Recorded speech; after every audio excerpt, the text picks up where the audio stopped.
மற்றொரு அண்மை செய்தி. கொடைக்கானல் குருசாமி பள்ளம் என்ற இடத்தில் தரிசு நிலத்தில் குடிசை அமைத்து மக்கள் போராட்டமானது நடத்தி வருகின்றனர்.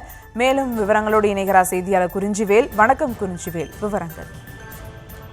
சுபா வணக்கம்.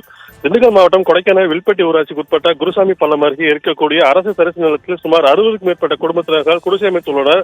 குறிப்பாக கொடைக்கானலில் இருந்து இங்கே வாழ்ந்து வரக்கூடிய நிலையில் தற்போது குடியிருக்க சொந்த வீடு இல்லாமல் வாடகை வீடுகளை தங்களது வாழ்நாளைக்கான நகர்த்தி வருவதாகவும், நிரந்தரம் இல்லாத முகவரியில் இருப்பதால் குழந்தைகள் பள்ளிக்கு செல்வது சிரமம் ஏற்படுவதாகவும், அதே போல ஆதார் அட்டை, ரேஷன் கார்டு, ஓட்டு உரிமம் போன்றவற்றை அடிக்கடி மாற்றுவதால் சட்ட சிக்கல் ஏற்படுவதாகவும், வங்கிகளில் சிறு கடன்கள் வாங்க சென்றாலும் நிரந்தர முகவரி கேட்பதால் தங்களின் வாழ்வாதாரம் பெருகியும் பாதிக்கப்படுவதாக வருத்தத்துடன் தெரிவிக்கின்றனர்.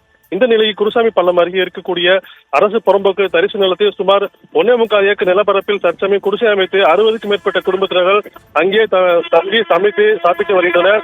பிறந்த ஊரில் சொந்த வீடு இல்லாமல் மிகவும் வேதனையடைந்து வருவதாகவும், அரசு அதிகாரிகள் இதனை ஆய்வு செய்து தங்களுக்கு வீட்டுமனை பட்டா வழங்க வேண்டிய ஒரு கோரிக்கையும் தற்பொழுது எடுத்துள்ளனர். சுபா,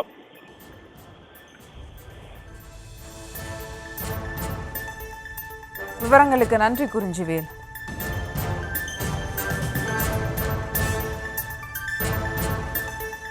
நிரந்தரமா வாடகை வீட்டில் இருக்க முடியல. விலைவாசி, பெட்ரோல்ஸ் எல்லாமே விலை உயர்றதுனால அந்த வீட்டுக்காரவங்களும் எங்களுக்கு வாடகை ஏற்றுறாங்க. தண்ணி பில்லு, கரண்ட் பில்லுன்னு எல்லாம் ஏறுது. இதனால எங்கள் வருமானம் அதுக்கு தகுந்த மாதிரி தான் நாங்கள் வாடகை வீடு பார்க்க வேண்டியதாக இருக்குது. அப்படி பார்த்து போகும்போது இடம் விட்டு இடம் போகிறதுனால நாங்கள் வேலை செய்கிற நிரந்தரமாக வேலை செய்ய முடியல ஒரு இடத்துல. சொந்த இடத்துல இங்கே இருக்க எங்களுக்கு ஒரு வீட்டில் நிலையா இருக்க வசதி இல்லை. அதனால நாங்கள் உங்களுக்கு தான் ஓட்டு போடுறோம். அதனால மக்கள் எங்கள் எல்லாத்துக்கும் நீங்கள் தான் இந்த அரசு புறம்போக்கில் இந்த குருசாமி பள்ளம்னு ஒரு ஏரியா பக்கத்தில் ஒரு அரசு புறம்போக்கு இருக்குன்னு சொல்லி இந்த 4 மாலை இதெல்லாம் ஸ்கெட்செல்லாம் எடுத்து பார்த்து